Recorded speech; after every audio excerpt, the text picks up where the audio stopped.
The diamond sparkled under the restaurant's soft lighting as David pushed the velvet box across the white tablecloth. This was supposed to be the happiest moment of his life. He'd planned everything perfectly. Michelle's favorite restaurant, champagne waiting, the private corner table. But the moment Michelle saw the ring, something inside David went cold. She didn't gasp with joy or tear up with emotion. She grabbed her phone. 3 quick photos of the ring from different angles, her fingers already typing a caption before David could even say the words he'd rehearsed. The proposal turned into a business transaction right before his eyes. Michelle talked about announcing their engagement at the tech summit for maximum visibility. She calculated how the marriage would look to his investors. She mentioned her mother's excitement about his recent deal with European investors. Not once did she look at David, just the ring, just the opportunity. He asked her a simple question. If he lost everything tomorrow, would she still want to marry him? Michelle's face went blank, then irritated. Of course that wouldn't happen. He was worth $60 million. That was the whole point, wasn't it? They made sense together, a power couple. David stood up, leaving the ring on the table. He walked out into Kigali's warm night, his grandmother's words echoing in his mind. She tried to warn him. He hadn't listened. Now he understood. Michelle didn't love him. She loved what he represented. His phone buzzed. A text from Grandma Grace. How did it go? David typed back. She said yes, but for all the wrong reasons. Her reply came immediately. Come see me tomorrow. We need to talk. That night, David stood on his penthouse balcony looking at the city lights below. His phone kept buzzing with notifications. People wanting meetings, money, introductions, favors. Not one person asking how he was doing. Not one real connection in his entire life, except for his grandmother. Grace's house smelled like ginger tea and old books. The moment David walked in, she handed him a cup and pointed to the sofa. The same sofa where she'd comforted him through every difficult moment of his life. She didn't ask what happened. She already knew. She'd seen it in Michelle from the first meeting. The phone obsession, the lack of genuine curiosity about David's life, the performance of interest without any real substance. David admitted the truth. It wasn't just Michelle. Everyone in his life wanted something from him. His friends wanted deals. The women he dated wanted access to his wealth. Even family members seemed more interested in his success than his happiness. Grace nodded slowly. Then she did something unexpected. She pulled out a folder from her desk drawer. Her will, she'd been working on it. David started to protest, but Grace held up her hand. She was 78 and healthy, but not foolish. This needed to be done, and she'd made an unusual decision. David would inherit everything, $40 million, properties, her shares in his company, but only if he married within a year of her death. And his wife would have to sign a prenuptial agreement stating she'd get nothing if they divorced within 5 years. David stared at her. It seemed cruel, manipulative. Grace smiled. It was strategic. Any woman who agreed to marry him under those terms couldn't be after his money. She'd be risking 5 years of her life with no financial guarantee. That could only mean one thing, genuine feeling. And if David couldn't find anyone willing to marry him under those conditions, then he'd lose the inheritance and learn to build a life without money defining every relationship. Either way, he'd discover something essential about himself. Grace pulled out one more thing. A simple business card. A wedding planner would help him, she explained. Someone who'd seen every kind of marriage. Someone who could spot the difference between real love and performance. Someone who wouldn't be impressed by his wealth. David took the card, feeling like his grandmother had just handed him both a gift and an impossible challenge. 6 months later, Grace collapsed at the market. Cancer, stage 4. Maybe 4 months to live. In the hospital, holding her frail hand, David listened as she made one change to her plan. Not a year after her death, 6 months. He needed urgency, or he'd never truly try. He made him promise just one thing, to really let someone see him, the real him, not the performance or the money, just David. He promised. 3 weeks later, Grace died peacefully in her sleep. At her funeral, David realized something. His grandmother was rich in ways that had nothing to do with money. The women she'd mentored, the students she sponsored, the genuine connections she'd built. Everything he'd failed to create in his own life.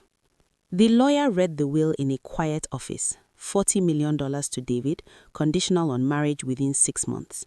A prenuptial agreement required, 5 years with no payout if it failed.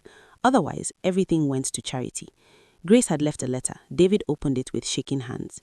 She wrote that he probably was angry. Good. Use that anger. 6 months to find someone real, someone who'd see him, not his bank account. Go to Lisa, the wedding planner. Trust her to tell the truth when everyone else would lie. The letter ended. This isn't about money. It's about discovering who you are without it.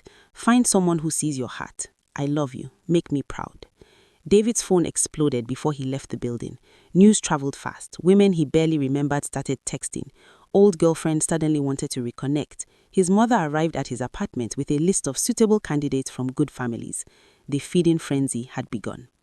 The next morning, David called Lisa. He explained the situation, his grandmother's death, the condition, the impossible timeline. He needed help finding someone real when everyone suddenly saw him as a lottery ticket. Lisa's voice was calm and direct. She'd read about the will, the whole city had. She understood what he was facing, pressure, suspicion, performance from every direction. She agreed to one meeting, tomorrow at 2 p.m. Her office in Nyamirambo. Come alone, dress normal, no flashy displays. David agreed immediately. That night, he looked at Gracie's business card again, a wedding planner to help him find a wife. It sounded absurd, but his grandmother had never been wrong before. Lisa's office was nothing like David expected. No luxury, no pretension, just a warm, converted house filled with photos of genuinely happy couples and handwritten thank you notes. Lisa herself answered the door, early 30s, intelligent eyes that seemed to see right through him. She studied him for exactly 3 seconds, then nodded. He'd taken the bus. Good.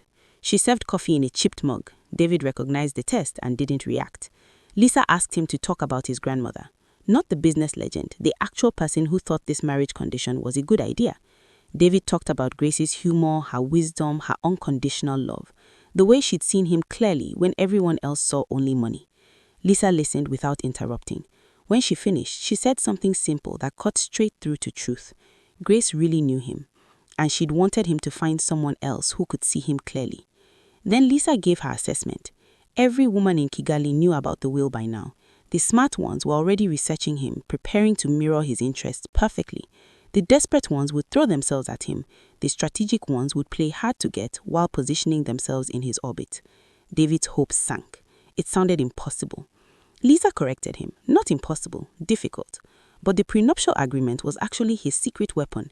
Any woman willing to marry him knowing she'd get nothing if it failed within 5 years, that person couldn't be purely motivated by money. The question was how to find her. Lisa had a plan. Create tests, design situations that reveal true character. Watch how candidates treat people they thought didn't matter. Waiters, drivers, vendors. Ask hard questions. Make it impossible to maintain a performance. She'd planned 243 weddings. Maybe a third of those couples had actually been in love. She could spot the difference. David asked if she'd help him. Lisa set conditions. She wouldn't be a matchmaker, wouldn't set him up with specific women. She'd maintain veto power on obvious fortune hunters. And most importantly, she wouldn't pay her. Money would make her invested in outcomes. She needed complete objectivity. David felt something shift. Here was someone refusing potential fortune to maintain principles, someone who understood money's corrupting influence as clearly as Grace had. He told her what his grandmother had said, that Lisa would be perfect for this. Lisa smiled. Grace had been smart. Then she asked if he was ready to begin. They spent the next hour planning what Lisa called the gauntlet, dates designed to strip away performance, modest venues, real activities, situations where David's wealth couldn't create artificial chemistry. For the first time since Grace's death, David felt hope. This might actually work. Within 2 days, David's life became chaos. His phone never stopped buzzing. Women he'd forgotten existed suddenly remembered deep connections. Former girlfriends apologized for past mistakes. Even his housekeeper tried setting him up with her niece. He met Lisa in a quiet cafe with a list of 37 names. Lisa went through them methodically. Sarah, his ex-girlfriend, who dumped him, now texting daily. Michelle, his ex-fiancée, apologizing for misunderstanding him. Angela, a university friend with sudden interest in reconnecting. The pattern was obvious. Lisa drew lines through names, her pen swift and certain. They started testing candidates. First up, Michelle at a community center, volunteering with women learning to read. Michelle lasted 40 minutes. Her phone buzzed constantly. When someone recognized her from Instagram, she spent 15 minutes posing for photos, completely forgetting David existed. She left early, citing a deadline, suggesting they meet somewhere more photographable next time. Lisa had watched from across the street. Her assessment was immediate. Michelle loved the inheritance, not the man. Next came Angela at Kimeronko Market on a crowded Saturday. She arrived in designer heels completely wrong for the setting. Within 20 minutes, she'd complained about everything. The smell, the crowd, the heat. Why were we slumming when he could afford nice restaurants? David said he liked the market. His grandmother had brought him here as a child. Angela's response revealed everything. Once we were together properly, we'd do real dates. He's a millionaire. He should act like it. David left in a taxi, already texting someone else.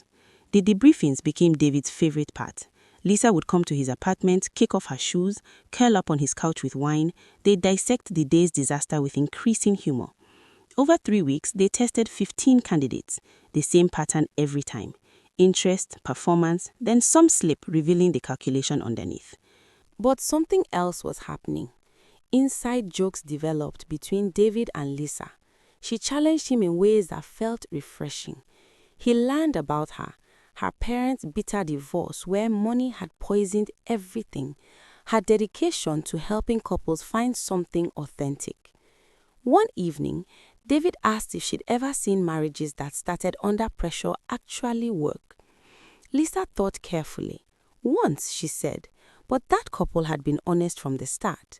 They'd acknowledged the complications and committed to building something real anyway.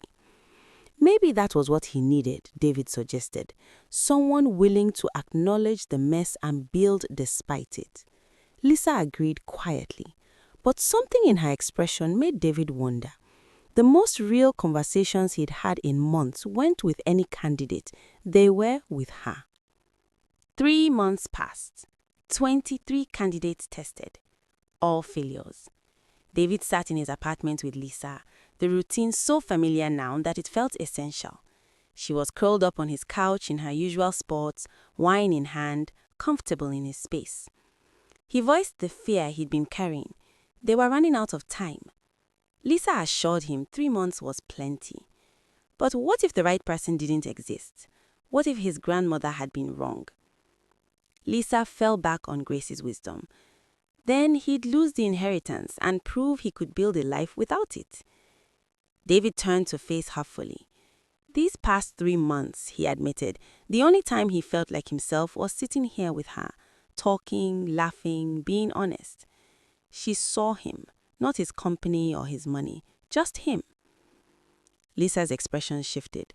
Vulnerability flickered across her face before she caught it. She reminded him she wasn't a candidate. She was the referee. David pushed gently. Was that really why their conversations felt different? Or was the person he'd been searching for right here, helping him look? Lisa stood abruptly, putting distance between them. Everyone would think she'd positioned herself perfectly, she said. She'd be labeled the smartest gold digger of all. David said he didn't care what people thought. But Lisa cared desperately. She'd built her reputation on authenticity. If they crossed this line, she'd become exactly what she despised. David pointed out that she didn't want his money. She'd proven it every day for 3 months. Lisa grabbed her bag with shaking hands. Had she proven it or performed it really well? She needed to go. This couldn't happen. His grandmother had trusted her. She left. David stood alone in the silence, finally knowing exactly who he wanted to marry. The problem was convincing her. 2 weeks of silence followed. Lisa sent recommendations by email. Their meetings became brief, professional phone calls. She suggested Patricia, a doctor, smart, accomplished, genuinely good. David went on 4 dates with Patricia. She was wonderful. Everything he should want. She passed every test beautifully. On their 4th date, she brought up the prenuptial agreement. She understood why it was necessary and felt comfortable with the terms.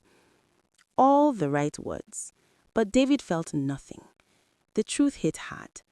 Patricia was perfect. She'd marry him tomorrow and they'd probably build a good life. But he'd spent that life wishing she was someone else.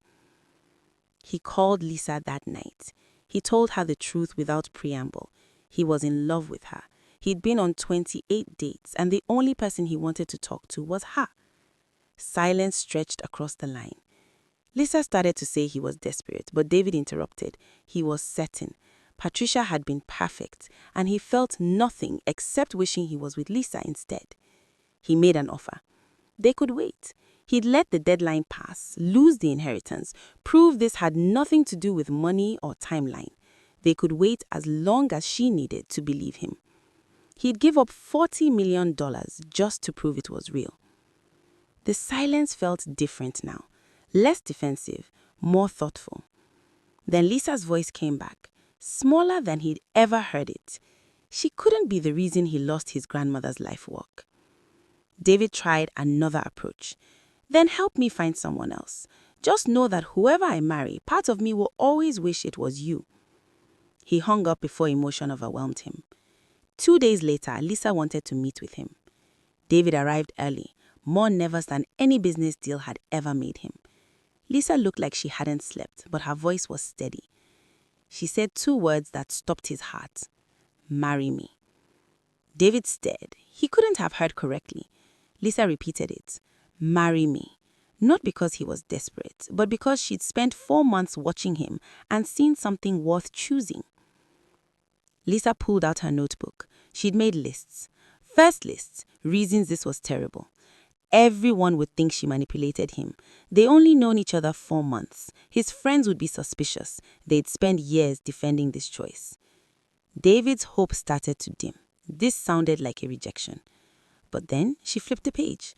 Second list, reasons this might work. He made her laugh. He listened. He'd taken the boss to their first meeting. He hadn't flinched at the chipped coffee mug. He valued his grandmother's wisdom over social status. He was willing to lose $40 million to prove his feelings were genuine. And most importantly, when she was with him, she felt seen, just herself, just Lisa. Lisa pulled out a legal document, a prenuptial agreement, same terms his grandmother required. If they divorced within 5 years, Lisa gets nothing. David took it with trembling hands. Lisa said she'd insist on it. He needed to know, everyone needed to know that she chose him despite the complications, not because of money. His grandmother had wanted him to find someone who'd marry him knowing they could walk away with nothing. Here she was. David pulled her close. Yes, he said, to all of it, the prenup, the judgment, the years of defending their choice. Yes, because his grandmother was right. Yes, because he'd rather spend 5 complicated years with her than 50 easy ones with anyone else. He kissed her. She kissed him back, 4 months of denied feelings pouring into the moment. They signed the prenuptial agreement that afternoon. Walking out into sunshine, hands intertwined, they agreed to marry next month. Small ceremony. His grandmother would have hated anything flashy. David finally understood. His grandmother's gift hadn't been the money. It had been Lisa. News exploded. Headlines appeared. Wedding planner marries client. Convenient love. Bride signs away fortune. The whispers started immediately. At coffee shops, in his office, even at the market, everyone had an opinion about Lisa positioning herself perfectly, about manipulation, about the smartest gold digger of all. Lisa pretended not to care. David offered to wait, to let the deadline pass, to prove it wasn't about the inheritance. Lisa refused firmly. They knew the truth. His grandmother knew. That was enough. The wedding was 5 weeks later. Lisa's office, close friends and family, food from the market Grace had loved. When Lisa said, "I do," knowing she'd get nothing if it failed within 5 years, half the guests cried. The other half probably still doubted. David didn't care. They were married.